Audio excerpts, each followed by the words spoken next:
Quiero invitarles a que por un momento, por unos minutos, consideremos cómo fue que nos llegó la Biblia. ¿Cómo fue que nos llegó la Biblia? Tenemos un texto en muchos idiomas, muchas traducciones a lenguas. Tenemos un texto que es muy discutido, muy polémico, que tiene historia, que tiene simbología, que tiene las riquezas reveladas de Cristo, de nuestra fe, de la creación. ¿Cómo me ha servido a mí conectarme con la palabra? Mi primera Biblia me la regaló mi papá. La primera Biblia me la regaló mi papá, tenía tal vez unos 5 años, y era una Biblia pequeña así, en piel, blanco. Y pues como era una Biblia para niños, solo tenía figuras, ¿no? Las imágenes, Moisés recibiendo las tablas, Noé en el arca, Abraham sacrificando a Isaac. Y amé mucho esa biblicita. Iba con mis padres allá a la iglesia, iba con mis padres, y para mí era un orgullo llevar esa biblicita a las reuniones en la iglesia. La Alianza Cristiana de Barayahuila.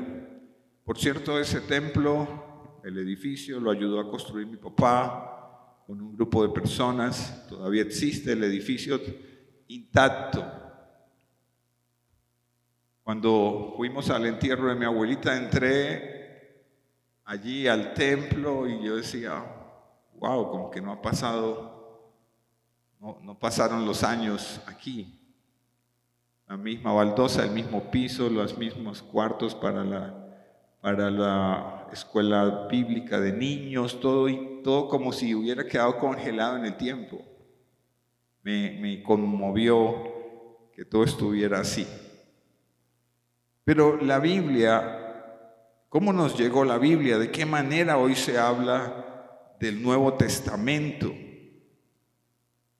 ¿De qué manera hoy comprendemos que tenemos un libro que se puede conseguir fácilmente aquí en Occidente, pero en la China, donde es perseguido, pues las Biblias hay que introducirlas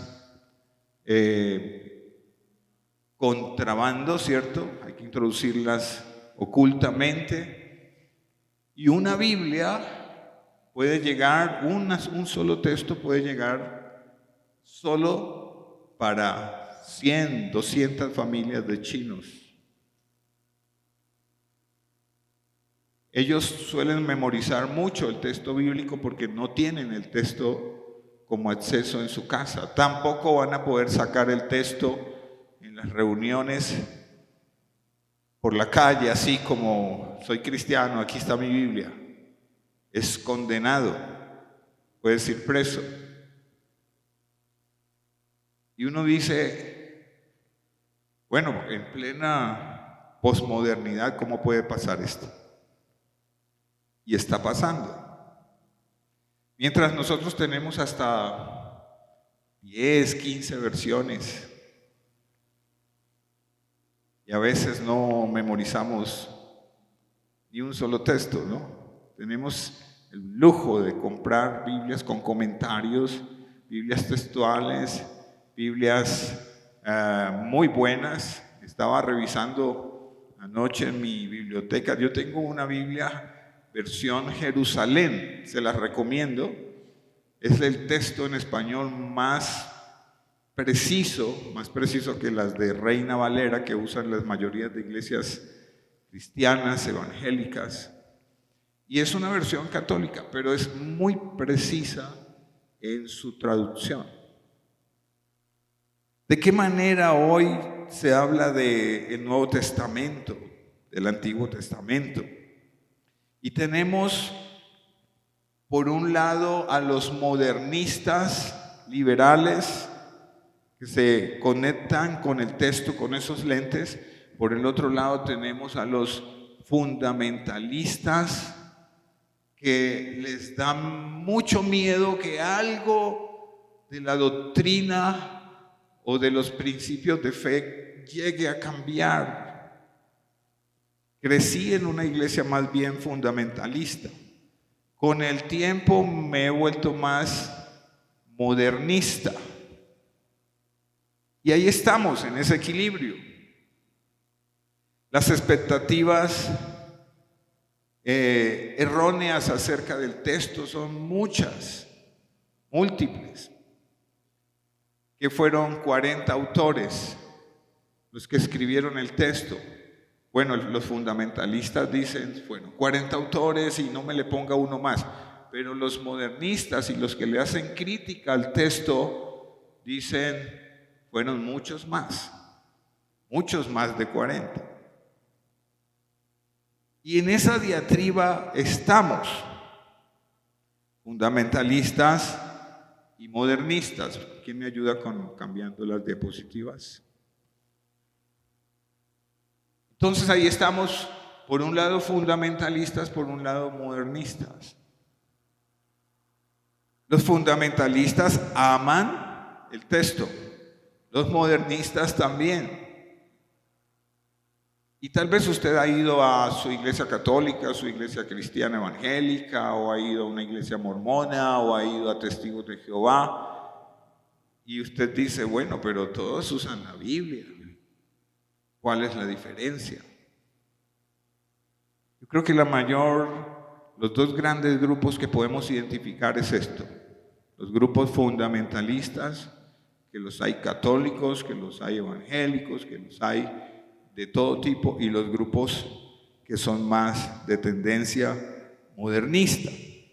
El fundamentalista cree porque cree. Ya, yo creí, y tiende a aislarse. El fundamentalista tiende a volverse fanático. El modernista es un poco más liberal. El modernista rechaza, por ejemplo, el sobrenaturalismo del texto. ¿Cómo así que un mar rojo se abrió? No lo puedo creer. Para el modernista, todo lo sobrenatural del texto le es difícil de comprender. Un ángel que viene a una pareja y le dice, van a tener un niño y el niño se va a llamar Sansón, y por favor no le corten el cabello, tampoco le den vino ni sidra, va a ser nazareo en voto desde su infancia. Y usted dice, bueno, ¿y por qué a mí no se me apareció antes de nacer Camilo o de aparecer Hannah y me dio instrucciones así tan precisas?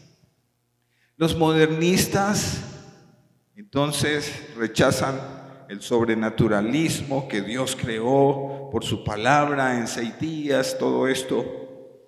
Y los modernistas tienden a rechazar a los fundamentalistas. Y los fundamentalistas tienden a rechazar a los modernistas.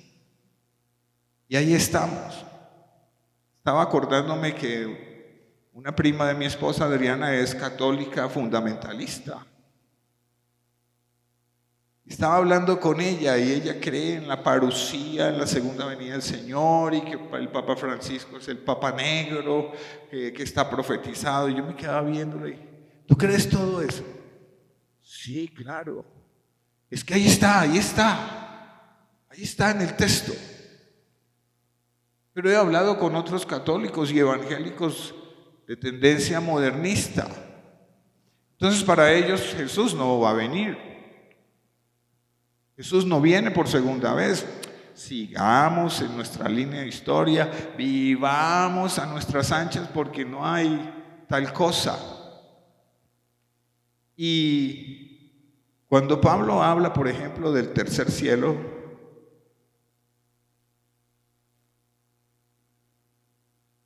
los fundamentalistas ven el tercer cielo desde una perspectiva los modernistas lo ven como lo vio Galileo o lo vio Copérnico. Ah, los cielos, listo.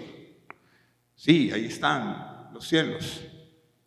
Para el modernista hay un cielo, un segundo cielo, un tercer cielo. ¿Y cómo se resuelve ese asunto? Hay una morada de Dios, hay un creador que habita en un cielo, en una dimensión espiritual. ¿Qué es? Galileo dijo, la Biblia nos habla de cómo ir al cielo. No se trata de cómo se componen los cielos. Y lo dijo el hombre que prácticamente con su descubrimiento partió la época medieval y casi 9 siglos de historia muy oscura, con poco conocimiento, con poca ciencia, y le dio paso a lo que fue luego el Renacimiento. Galileo Galilei. Entonces, por un lado tenemos las ciencias bíblicas más las creencias. Las ciencias bíblicas. Los que hemos hecho estudios teológicos. Si usted ha hecho estudios de historia bíblica, de exégesis bíblica, si usted ha hecho estudios de instituto bíblico, pues todo esto te va a ayudar a entender las ciencias bíblicas. Entonces, las ciencias bíblicas más las creencias nos ayudan a entender que todos hacemos teología. Todo el tiempo. Dios mío, que llueva. Usted está haciendo teología. Porque incluyó en su deseo el elemento divino. Dios mío, que me vaya bien. Chuchito, que me nombren en este trabajo. Y en ese momento estamos haciendo teología. Dígame la teología cuando un avión por allá a 38,000 pies de altura se le encienden los motores y entra en llamas los motores y entonces el ateo va sentado al lado de la monja y la monjita empieza a hacer teología. Señor, sálvanos, líbranos. Y el ateo viendo a la monjita, pues también empieza, por si acaso yo también hago teología en esta emergencia. Todos hacemos teología. Cuando usted dice, gracias a Dios llovió, usted está haciendo teología. O usted puede decir, pues gracias a... pues llovió porque la condensación del H2O cuando se conjugan los vientos y el calor y el vapor, entonces usted puede hallarle toda la lógica que quiera a una situación. Gracias a Dios por la provisión. O usted puede decir, gracias a mi sueldo y a mi profesión y a que soy inteligente, es que tengo provisión. ¿En qué perspectiva usted se mueve? Entonces tenemos ciencias bíblicas más creencias y tenemos también hechos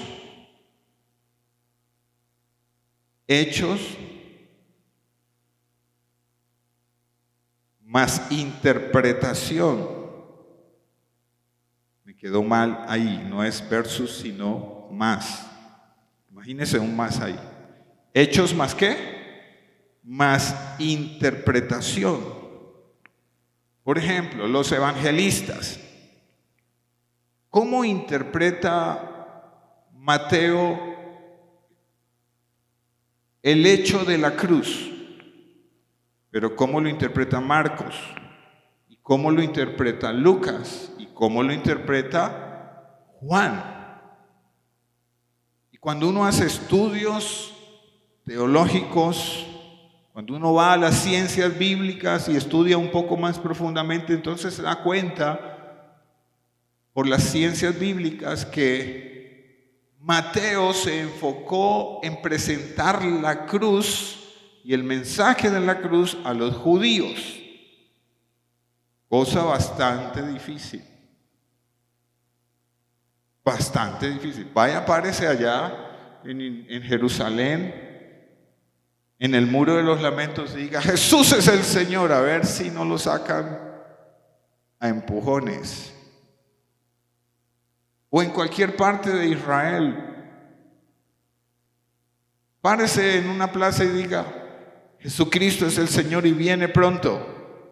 Te van a caer los judíos a golpes, literal. Pero luego no fue la ciudad donde el Señor entró, no fue ese templo al que Jesús entró, no fue el lugar donde Jesús entregó su vida también por los judíos. Mateo presenta la cruz a los judíos. Ahora, Marcos, ¿a quién presenta la cruz?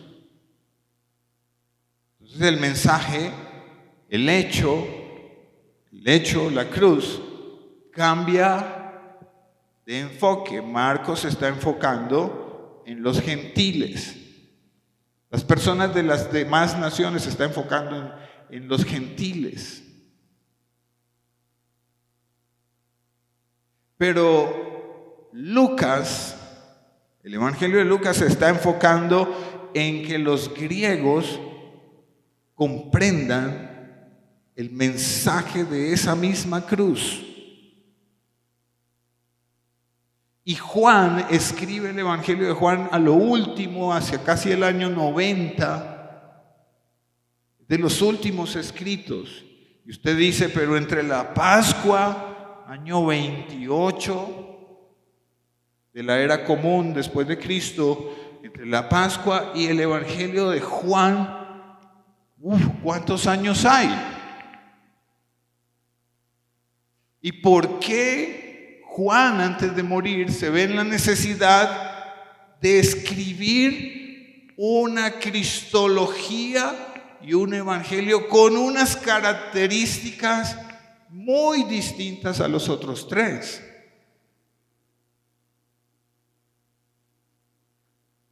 Y los que nos metemos en este cuento de ser teólogos y estudiar ciencias bíblicas, estamos todo el tiempo examinando en el texto estos hechos. Si usted toma el Nuevo Testamento y mira de toda la composición de los 27 libros, ¿cuál fue el primero en ser escrito?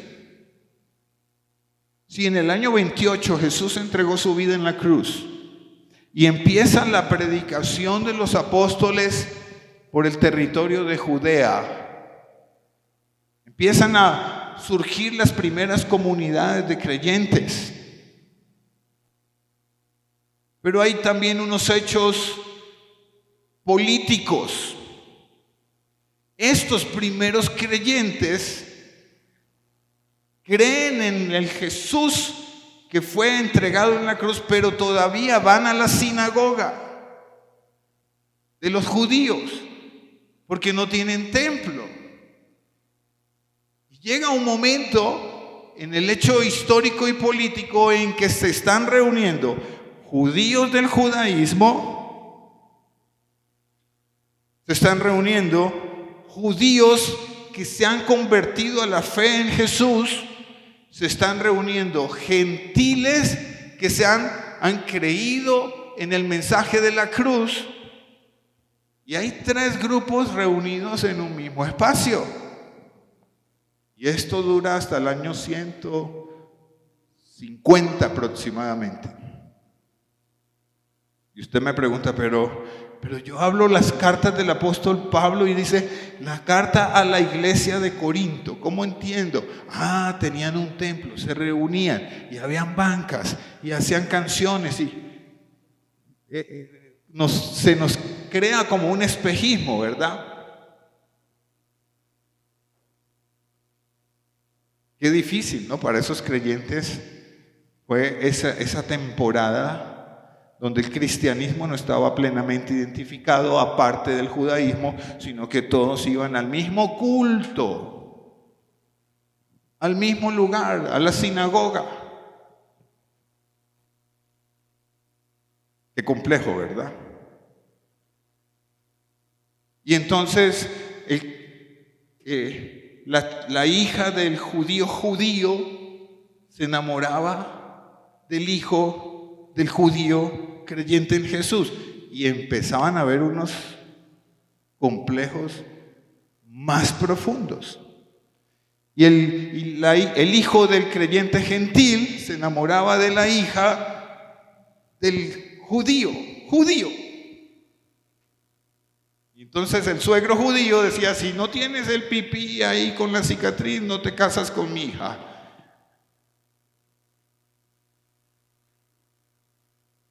Entonces, piensen por un momento lo complejo que fue para esos creyentes su situación sociológica, antropológica, más la fe que estaba inserta, más el hecho político de que ellos se paraban a decir: Jesús es el Kyrios, y Roma decía: no, César es el enviado de Dios.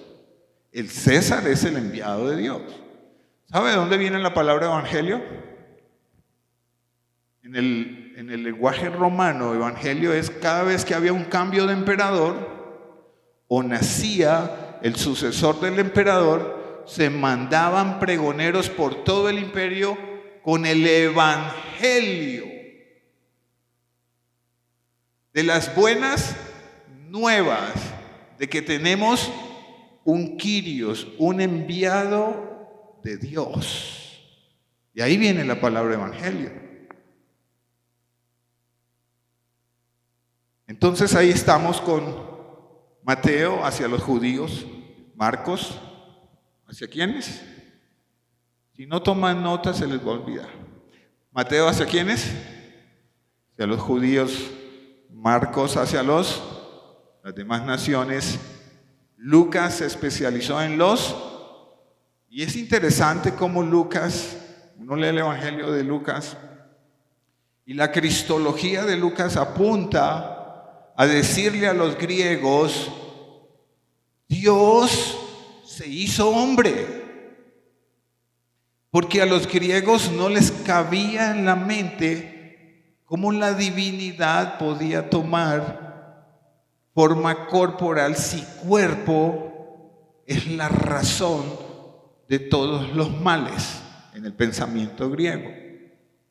Entonces Lucas apunta a presentar a Jesús a los griegos. Juan apunta a presentar a Jesús ¿a quiénes? A los gnósticos. ¿En qué año se escribió el Evangelio de Juan? Hacia los 90. ¿A cuántos años de la Pascua donde se entregó Jesús? Estamos hablando de 60 años después. 60 años después. Juan, anciano. Todos los apóstoles han sido martirizados. Algunos fueron decapitados. Pedro fue crucificado boca abajo. Él dijo: no me crucifiquen como a mi Señor, crucifíquenme cabeza abajo. Y así crucificaron a Pedro. Santiago fue martirizado después de ir a España y volver. Cuando retornó, por eso se habla de Santiago de Compostela y todo esto, porque fue a España a predicar a Cristo, pero cuando él retorna, Roma lo martiriza. Y el último que queda es Juan, porque Jesús le había dicho, Jesús resucitado, le había dicho a Pedro: si él queda hasta el final, ¿a ti qué? Ya no te metas, no te metas. Si a mí me place que él, Juan, quede hasta el final, es mi designio, es mi propósito.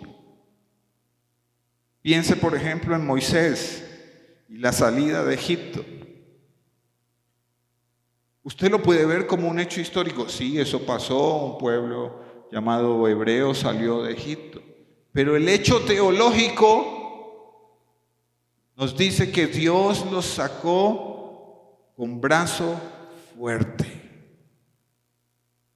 ¿Salieron ellos por su cuenta o Dios los sacó con brazo fuerte? Por eso en las consonantes hebreas, la consonante número 10 es la yod, el brazo fuerte del Altísimo.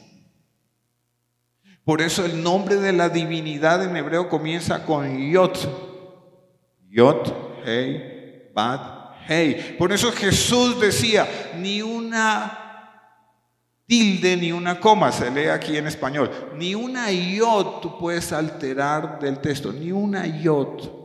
Si tú le quitas la yod a las palabras en hebreo, le estás quitando el brazo fuerte de Dios.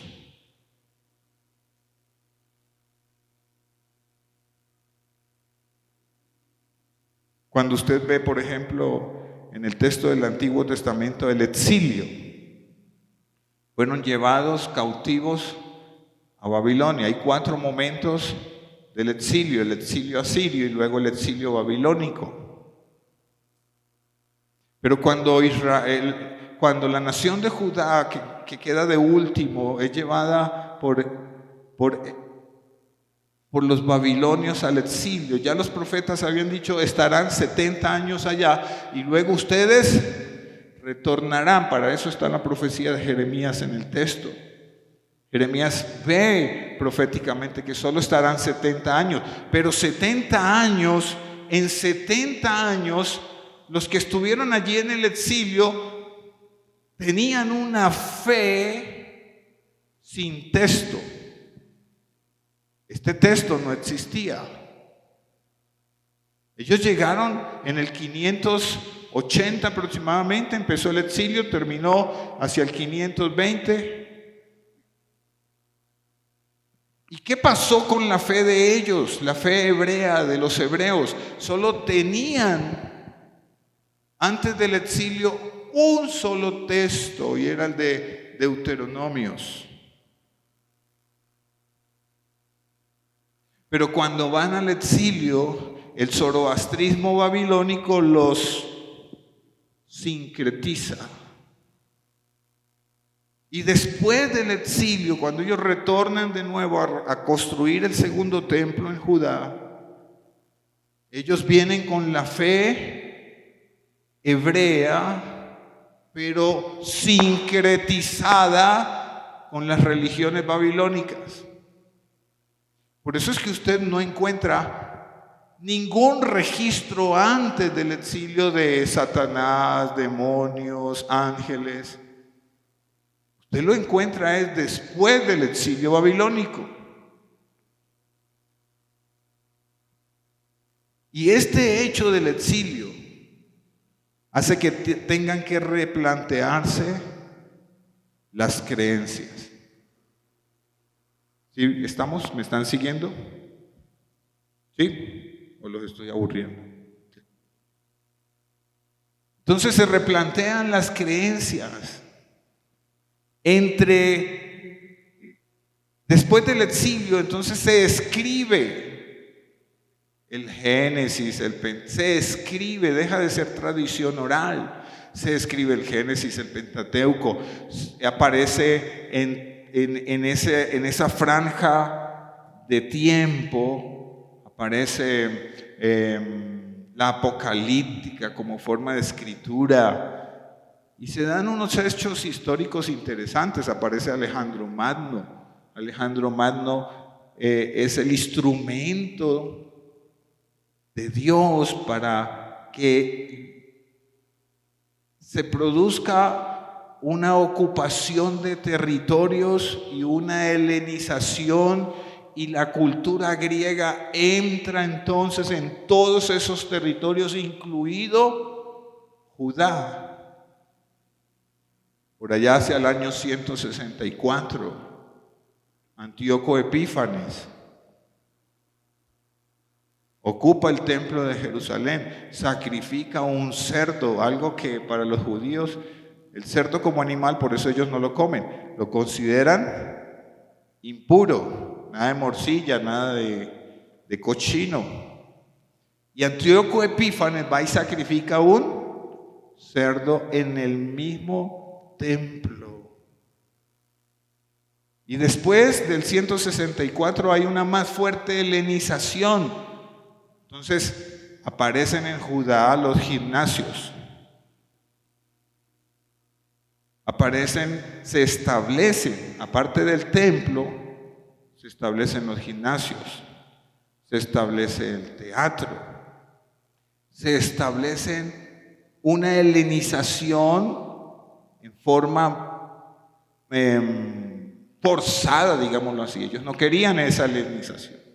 Entonces alguien iba al templo, adoraba al Señor en la forma del judaísmo, y luego se iba para el gimnasio.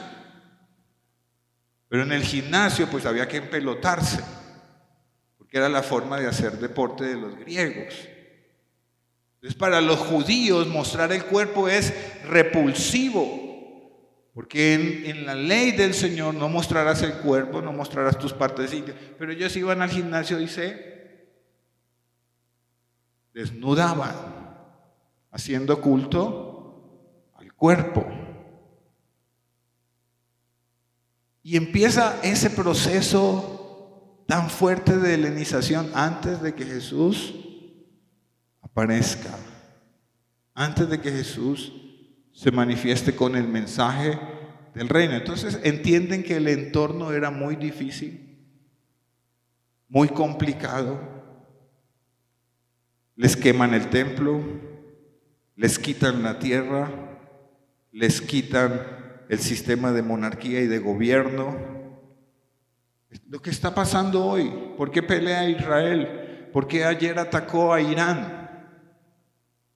Porque ellos quieren reconstruir el tercer templo. El tercer templo está profetizado aquí en este texto. Está profetizado en este texto todo lo que será previo en acontecimientos mundiales antes de que aparezca ese tercer templo. Y está profetizado qué pasará cuando aparezca ese tercer templo y qué pasará en los años después de que aparezca este tercer templo. ¿Sabía usted que los judíos tienen toda la obra civil del templo ya lista? Todo ya cortado, todo lo que tiene que ver con la reconstrucción del tercer. Duran en obra civil 9 meses en levantar el templo.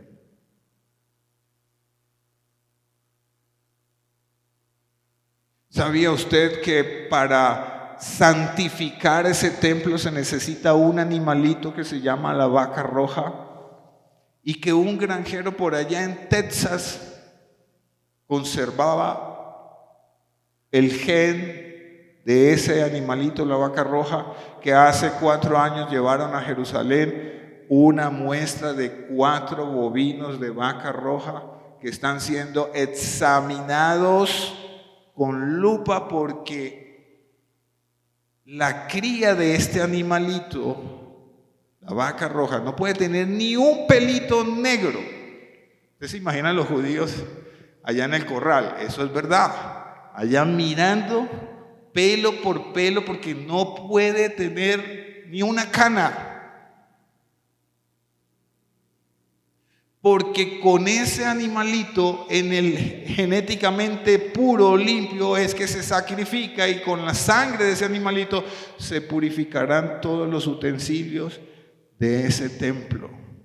Pero a ese templo entrará el último gobernante que Daniel vio en Apocalipsis. A ese templo entrará a ofrecer un sacrificio como el que ofreció Antíoco Epífanes en el 164 a.C. Y usted dice, ¿y eso a mí qué? ¿Para qué me echa ese cuento?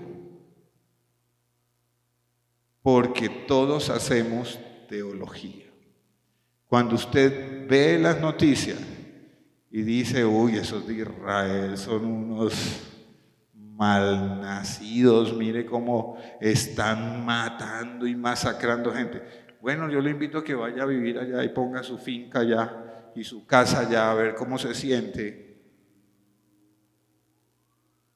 que entran mercenarios y te matan la mujer, los niños y la suegra. Bueno, la suegra pues no pasa nada, ¿no? Pero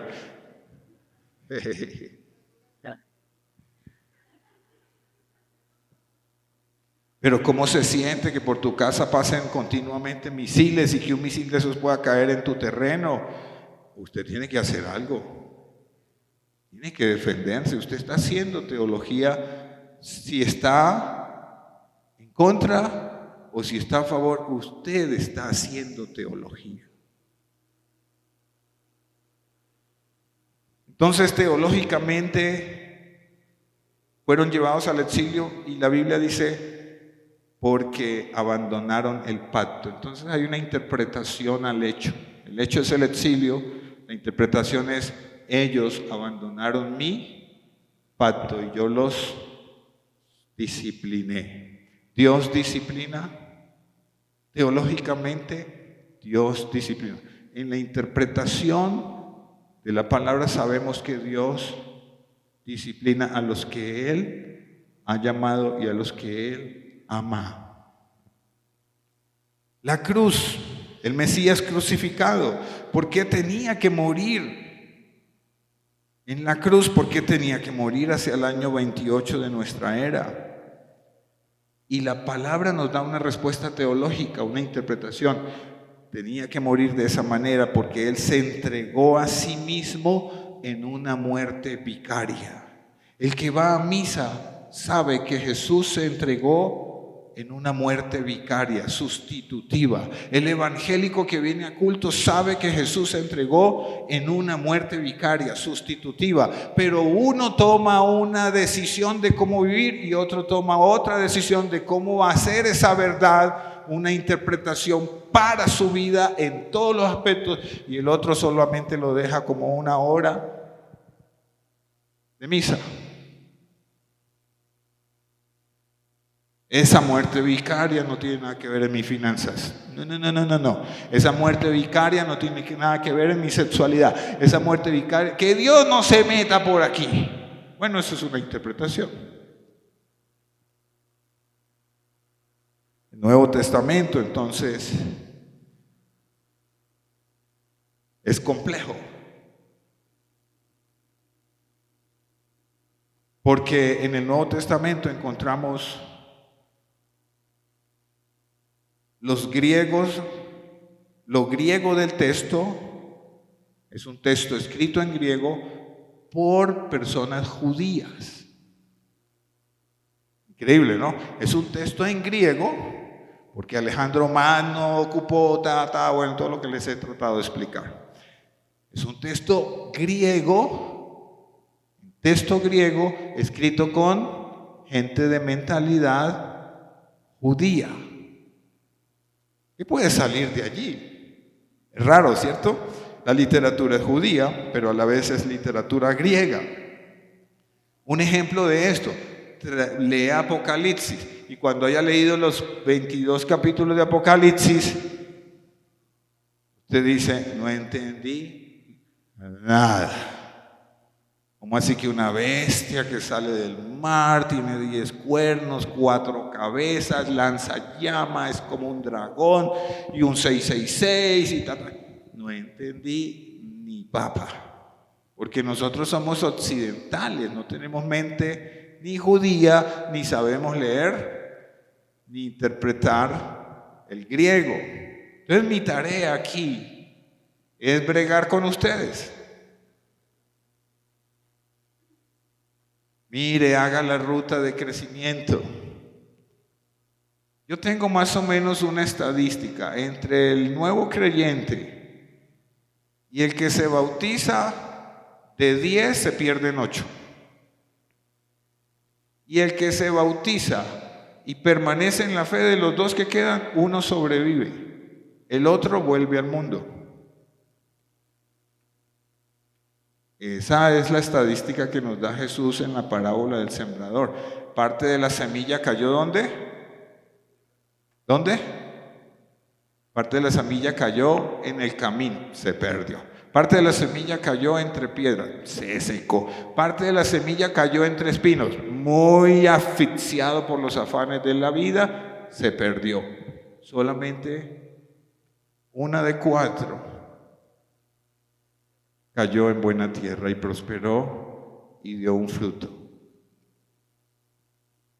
Dios se revela en hebreo y Dios se revela también en griego. Entonces, cuando tenemos los hechos, usted lee en la Biblia los hechos y la interpretación que se hace de esos hechos es lo que trae lo que llamamos revelación. Diga conmigo, revelación. Los que somos viejitos entendemos bien esa palabra.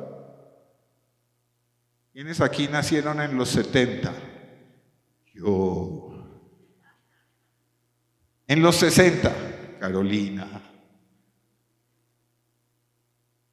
Pero ¿se acuerdan cuando uno iba a revelar qué? El rollo. Esas cámaras que hasta hace poco existieron.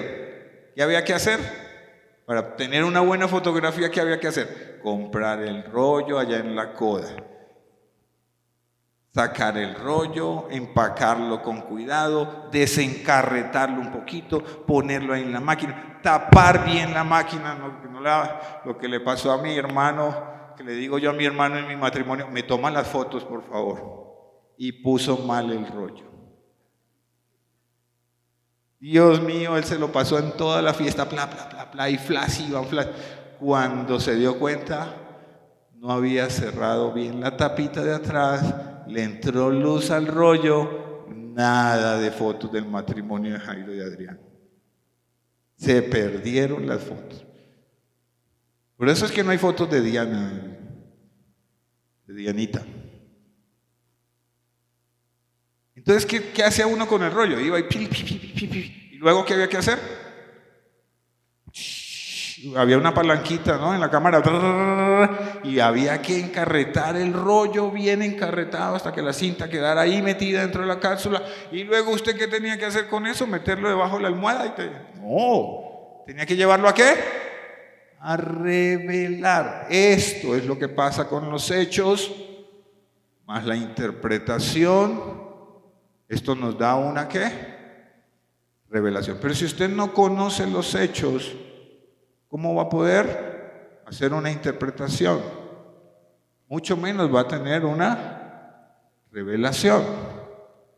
Entonces podemos tener la fotografía de Jesús, la original, pero si a usted si usted no revela el rollo,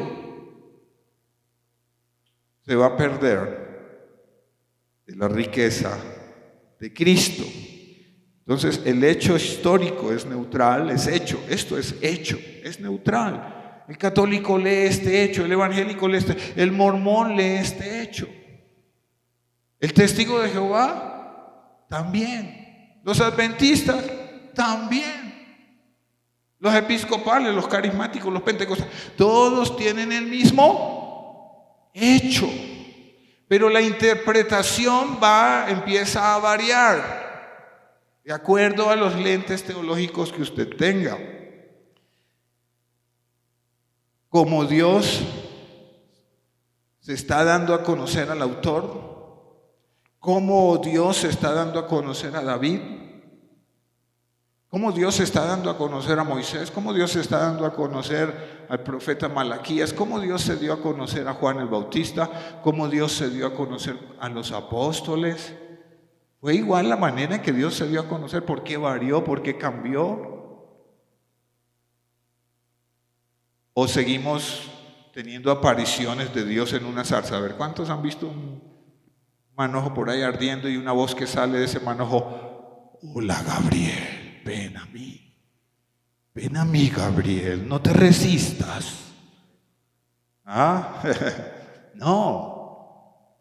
La revelación va cambiando cuando un autor interpreta un acontecimiento a la luz de las Escrituras. Entonces, ¿qué es la Biblia? Son 100% las palabras de Dios, pero también son 100% palabras humanas. ¿Qué necesito hacer para que este texto sea 100% las palabras de Dios. Tengo que ir a las ciencias bíblicas, tengo que ir a los hechos, tengo que ponerme unos lentes teológicos correctos para hacer una interpretación y para que a mi vida pueda venir una revelación, pueda disfrutar de la fotografía a color.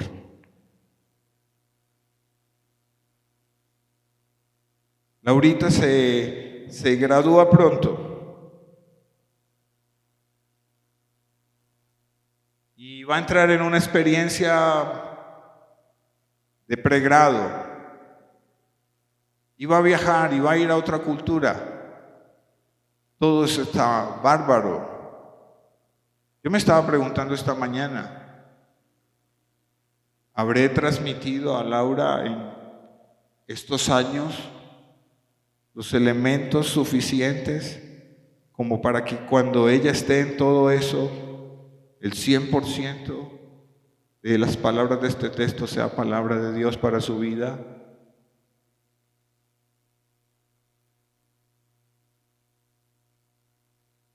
Yo me pregunto, el día que Camilo salga de nuestra casa, ¿cuándo saldrá Camilo? El día que Camilo salga de nuestra casa a su vida profesional, ¿habré yo hecho la tarea correcta de entregarle unos hechos, unas ciencias bíblicas bien explicadas para que él pueda hacer interpretación cuando esté casado y la mujer se le enoje? Entonces él pueda ir, bueno, ¿y qué dice el texto bíblico cuando hay problemas matrimoniales?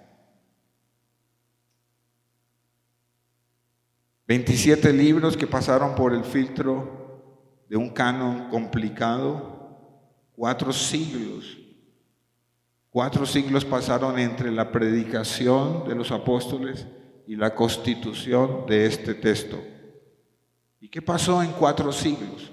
Cuando usted lee a Pablo, Pablo nunca pensó, Pablo se murió pensando que él escribía acerca de Cristo como el Mesías para la religión del judaísmo. Pablo nunca pensó que se iba a crear una nueva religión. Con el paso de los siglos, cuando se revisaron las cartas, es que nos dimos cuenta, wow, Pablo tuvo muy claro quién es el Cristo. Pablo tuvo muy claro cuál es el misterio de Cristo y de la salvación, pero él mismo murió como judío creyente en Jesús. O sea, Pablo nunca vio que iban a hacer una iglesia cristiana y que esa iglesia cristiana iba a tener quién sabe cuántas divisiones y subdivisiones. Los católicos subdivididos y los evangélicos también. ¿Qué hacemos? Se dice que cada día nacen 4 nuevas denominaciones cristianas. Una denominación una iglesia se estaba reuniendo y todos estaban muy contentos hasta el día que el pastor dijo, ¿Adán tenía ombligo o no tenía ombligo? Y se dividieron los que tenían ombligo y los que no tenían ombligo. Y el cristianismo en todas sus formas se sigue subdividiendo. Entonces tenemos un canon complicado. Antes de que se formara el canon del Nuevo Testamento, habían 20 evangelios. Habían 10 apocalipsis y habían muchos escritos pseudoepígrafos. Y ellos tuvieron que saber discutir cómo dejar solo 4 evangelios y por qué, y descartar 16 evangelios. Tarea bien complicada, ¿no? Y pues no es mi tema tanto esta mañana explicarles del canon del Nuevo Testamento, pero sí quiero llevarlos a un ejercicio muy sencillo. Colosenses capítulo 2, versículo 2. Para que sean consolados sus corazones, unidos en amor. Escribe Pablo a los creyentes de Colosas. ¿Dónde queda Colosas? En Turquía. Son creyentes en Jesús. La mayoría de ellos son griegos, creyentes. Pero recuerden que ellos todavía van a la sinagoga judía. Pero Pablo les está escribiendo una carta para alentarlos en su fe en Cristo. Pero todavía van al Shabbat. Pero todavía van a la sinagoga. Y les escribe esto, para que sean ¿qué? Consolados sus corazones, unidos en amor, hasta alcanzar todas las riquezas de pleno entendimiento, ¿a fin de qué? A fin de conocer el misterio de Dios el Padre y de Cristo. Amén. Qué pasaje tan complicado. ¿Sabe cuántas interpretaciones históricas tiene este pasaje? 15. Históricas, en papiros, en manuscritos, como el manuscrito Vaticano, por ejemplo, en enunciales, en comentarios menores, en comentarios de padres de la iglesia como Clemente, como Agustín. Este sí que es el trompo de los quiñes. ¿Sí saben qué es el trompo de los quiñes? ¿Nadie jugó trompo aquí? John me entiende. Los demás, el trompo de los quiñes es que uno ponía un trompo grande así en el piso y entre varios muchachos con los demás trompos teníamos que quiñar al trompo que estaba en el piso. Pegarle, ponzoñarlo, y el que lo hiciera pues ganaba. ¿No han jugado? Bueno, yo soy viejito. A fin de conocer el misterio de Dios el Padre y de Cristo. Miren lo que hacemos los sacerdotes y los pastores que estudiamos ciencias bíblicas. Les voy a poner el ejemplo de cómo se ha interpretado ese texto, el registro de ese texto en la última frasecita. ¿Qué dice la última frase? De Dios, de Cristo. Otra versión dijo, no, es solo de Dios. ¿Cuál Cristo? Y entonces se creó el grupo de los solo Padre, nada de Cristo. ¿Se dan cuenta lo complejo que es esta frasecita? Entonces otro dijo, no, ahí se debe interpretar del griego de Cristo. ¿Cuál Padre? Por eso hay un movimiento aquí en Colombia que se llama los Jesús Solo, o iglesias pentecostales, por allá por el Caquetá, por el Meta, por esas regiones, son muchísimos. Falda larga, manga larga, pelo largo, lengua larga. Son muchos. ¿Y cómo nacieron los Jesús solo? Porque alguien fue a un texto que interpretaba que ahí solo dice de Cristo, ahí no menciona al Padre, saquen al Padre de la ecuación. Sigamos leyendo. Otro dijo, de Dios que es Cristo. Y entonces nació todo un movimiento de fe donde el Cristo es Dios, Deus. Luego otro leyó, y ese lo dijo Agustín, muy católica la postura del punto de Dios que es Cristo. Y nació la Iglesia Católica, Agustín de Hipona, y démosle por ahí. Luego otro dijo, no, a mí me parece que ahí se debe interpretar de Dios, es decir, acerca de Cristo. Y otro dijo, siga leyendo conmigo, de Dios que está en. Este sí la complicó más. O sea, ¿Cómo así? De Dios, la divinidad, la deidad, que está en Cristo. Y es un padre de la Iglesia Católica, Clemente.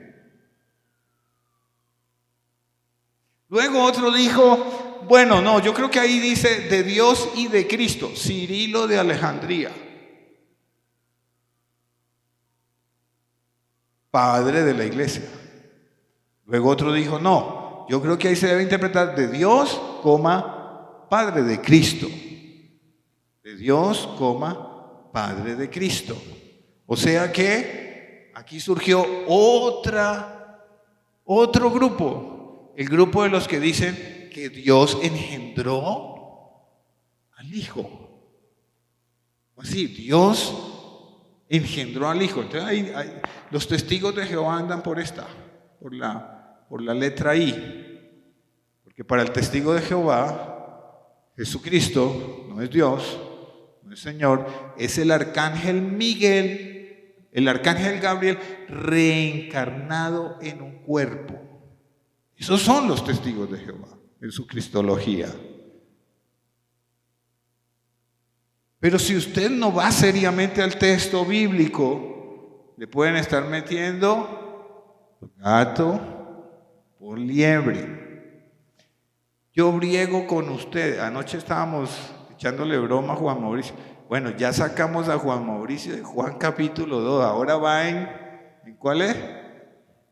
En Marcos 9 va Juan Mauricio. Ya ahí va. Entonces, otro dijo, no, ahí se debe interpretar de Dios como Padre de Cristo. Otro dijo, no, del Dios y Padre de Cristo. Pero les voy a mostrar en qué me la paso yo, en qué me gasto mi sueldo de pastor. ¿Vale? Mire, voy a mostrarles el primero. Esto es ciencias bíblicas.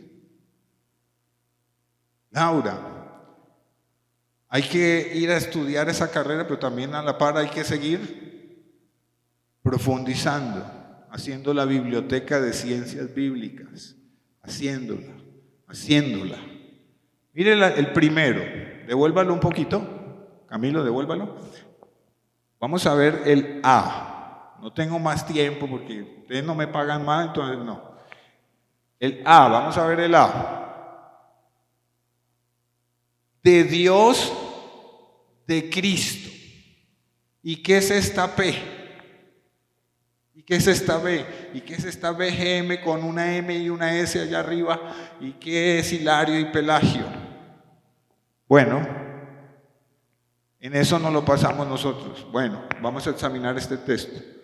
Papiro número 46. Papiro número 46. Entonces, gracias a la arqueología, gracias a la antropología, tenemos hoy en día una recopilación de papiros. Hay cerca hay una buena recopilación de papiros de manuscritos antiguos que nos permiten hacer un estudio exegético de esa partecita que tanto división ha causado en los creyentes en Jesús. ¿Se dieron cuenta cuántas religiones contamos de cada interpretación? ¿Cuántas líneas de fe contamos? ¿Papiro qué?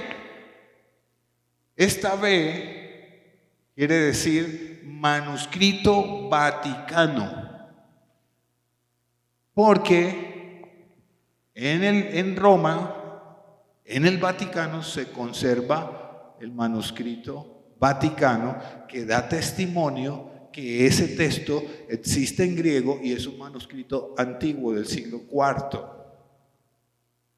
Luego sigue versión. Esto BGMS es una versión de la Biblia, así como nos ha llegado la Reina Valera. Esta es una versión para entender este texto.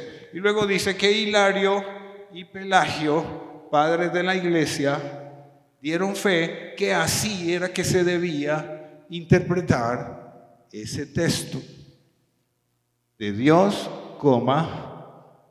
de Cristo, sin ponerle hijo, sin ponerle que es Dios, así debía interpretarse. Termino diciéndoles que la Biblia nos permite ver también hoy las versiones paralelas. Por ejemplo, versiones paralelas. Voy a poner 3 sencillos ejemplos de versiones paralelas. Hay 40, 50 versiones. Nosotros usamos regularmente la Reina Valera. La Reina Valera es la más pobre de las versiones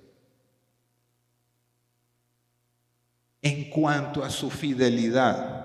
Pero nosotros la amamos. Yo amo la Reina Valera porque ¿por qué? Porque tengo muchos textos en mi mente aprendidos de la Reina Valera. Pero en cuanto a traducción es muy pobre, de las más pobres. Entonces tenemos versos paralelos. ¿Qué dice el verso paralelo de la Biblia de las Américas? Para que sean alentados sus corazones unidos en amor, alcancen todas las riquezas que proceden de una plena seguridad de comprensión, resultando en un verdadero conocimiento del misterio de Dios, es decir, de Cristo. O sea, Dios, es decir, Cristo. ¿Y el Padre qué lo hacemos? Bueno, Nueva Biblia Latinoamericana, vamos al último renglón que dice, el conocimiento del misterio de Dios, es decir, de Cristo el Mesías. ¿Y qué dice la Reina Valera Gómez? A fin de los Gómez, tiene un pariente por allá, mis primas, a fin de conocer el misterio de Dios y del Padre y de Cristo. Qué cosa, ¿no? ¿Por qué he querido mostrarles esto? Porque usted debe saber qué teología enseñamos y este servidor qué teología enseña.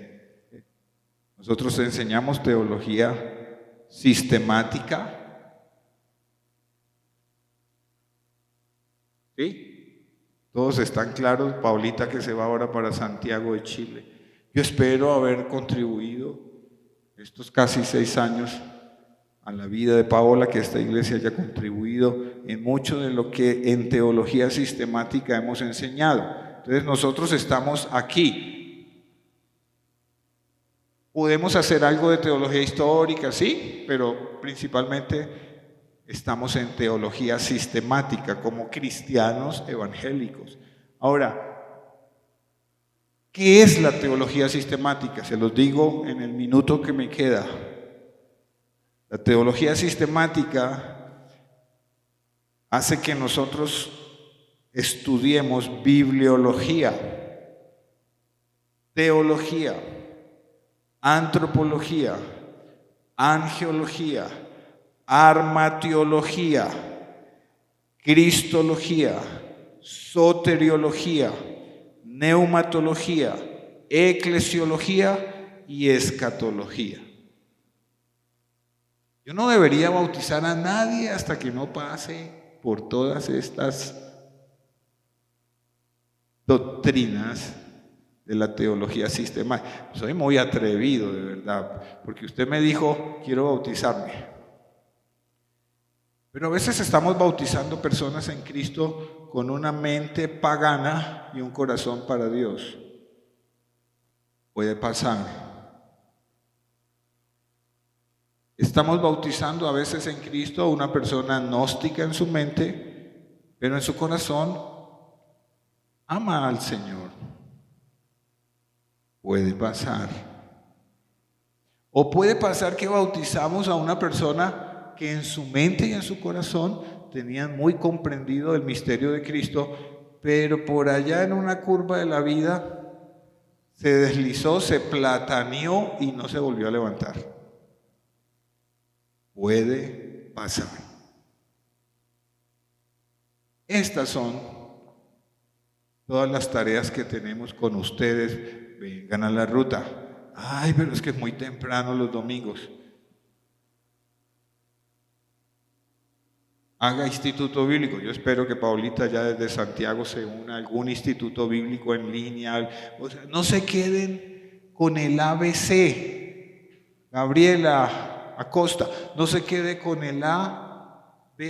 Aquí con mucho esfuerzo les estamos dando y a veces hasta peleando con ustedes, a ver si le damos el ABC. Y muchos de los fracasos de muchas personas sinceras que quieren amar a Dios es porque no han tomado en serio los hechos, las ciencias bíblicas, la interpretación de esos hechos para que en su vida usted tenga una revelación de quién es Jesús. ¿Complicada la cosa? Termino diciéndoles esto. Tenemos un desafío espiritual aquí. Tenemos un desafío espiritual. Estas 5 cosas las debemos hacer todos, todo el tiempo. Examinar, interpretar, organizar la enseñanza bíblica, todo el tiempo. Anoche me decía Diana, escuché a la esposa de Marco Brunet hablar de esto, compartíamos de algo que ella había escuchado. Examinar, organizar las enseñanzas bíblicas, la instrucción a los nuevos creyentes. Vino una persona, vino una pareja nueva, bueno, enrútese por aquí, empiece una instrucción bíblica, porque si usted no empieza una instrucción bíblica, mira, no te auguramos un buen futuro de fe. La refutación de las falsas doctrinas. ¿Sabe usted pararse ante un mormón y decirle, espere, hermano mormón, usted está bautizando a las personas mal? Porque usted le está enseñando a los candidatos al bautismo que se pueden bautizar por todos los ancestros que no creyeron en Cristo. O sea, el mormón cree que si usted se bautiza en Cristo, el abuelito que era perro, adúltero, alcohólico se va a salvar porque usted se bautizó en Cristo. Eso no existe en ninguna parte en la Biblia. ¿Se puede usted parar frente a un testigo de Jehová y decirle, tu mensaje del reino no es el mensaje del reino que Jesús predicó? ¿Han visto su revista? Entonces el milenio del testigo de Jehová es haciendo picnic. O sea, siempre muestran el milenio como que estamos haciendo picnic y estamos haciendo carne asada y siendo feliz y todos sonríen. No, el milenio va a ser bien interesante. Entender la fe cristiana todo el tiempo. Janet retornó a reencontrarse con la iglesia. Carolina es una persona de años en la fe cristiana, hace unos en vivos. Yo siempre le estoy poniendo cuidado a Carolina. Vamos a ver qué dijo Carolina de la fe. Me interesa. Y no es teóloga y lo hace muy bien. Y si lo hiciera mal, yo le diría, Carolina, cuidado con esto. Sin olvidar también la tarea ¿qué? De ganar a otros. Póngase de pie, por favor. He tomado como 50 minutos para resumir prácticamente lo que ha sido mi vida.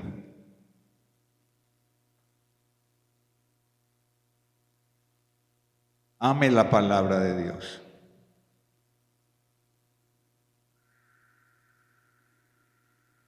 Ame la palabra de Dios. Busque la palabra de Dios, la buena palabra. Busque la palabra de Dios.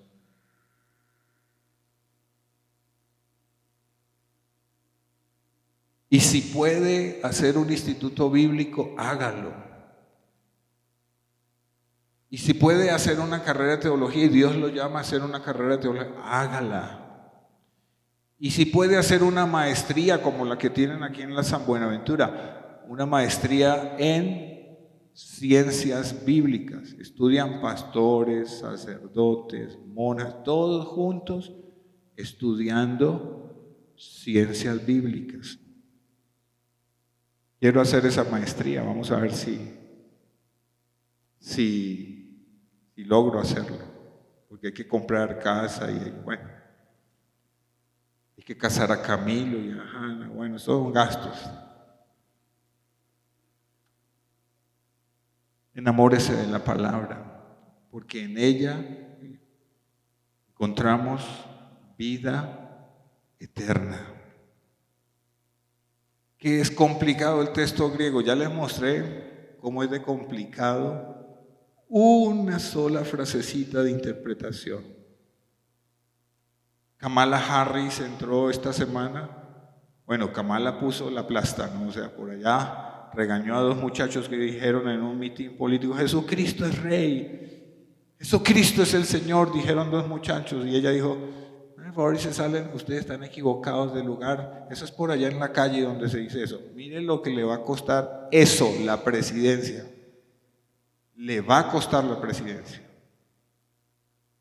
Pero para lavar la cara fue y se metió en una iglesia cristiana donde el pastor es progresista, es pro LGTB y es pro aborto.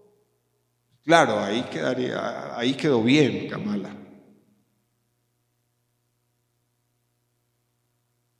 De Trump tengo muchas cosas que decir, pero los norteamericanos van a tener que elegir por el menos peor. El menos peor. Porque así es la democracia, no es perfecta. Pero usted ame la palabra. ¿Qué vamos a hacer en estos días que Israel, después de un tremendo conflicto de guerra, se llegue a un acuerdo de paz y entonces negocien el pedacito allá de terreno donde ellos van a levantar el tercer templo? Usted puede irse a tomar fotografías allá si usted quiere, o puede ver la perspectiva teológica de estos acontecimientos y estar preparado. Haga teología a la Biblia, hágale teología al texto, hágale preguntas. Pregúntenme, en lo que yo pueda ayudarles, estoy aquí para eso. Amén. Mida por un momento, si hubiera una escala de 1 a 10, donde 1 sea muy, muy bajito, 10, excelente, ¿en qué escala usted puede decir: conozco al Dios de la palabra?